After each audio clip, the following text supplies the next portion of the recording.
Lurdson, kahit nga hapon na, ay wala pa rin patid ang pagdating ng mga tao dito sa Bagong Barrio Elementary School. Isa ito doon sa sinasabing pinakamalaking polling precinct dito sa Caloocan City Hall. Mapapansin nyo, medyo mahaba pa rin talaga yung pila ng mga botante. Karamihan nga sa kanila, may mga bitbit ng mga pamaypay dahil talaga namang napakainit ng panahon. Dito sa kwarto na ito sila lahat magpupuntahan para bumoto. Kung tutusin yung pila na yon, aabot hanggang doon sa pinakaibaba nitong building na ito. Ganun kahaba ang naging pila. Dito sa kwarto na ito, kung mapapansin nyo, ay talaga namang bilang lamang yung mga botante na maaaring bumoto. 12 lamang na botante ang maaaring bumoto ng sabay-sabay.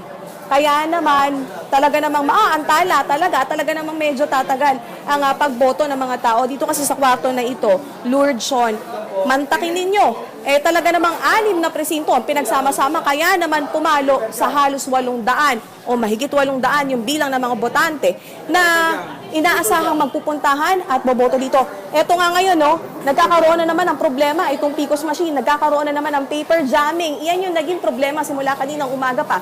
Kaya humaba ng sobra yung pila, kaya naantala talaga yung pagboto noong mga botante dito. Wala kasing tigil yung paggamit o yung paggana ng PCOS machine, kaya naman nagkakaroon daw talaga ng problema.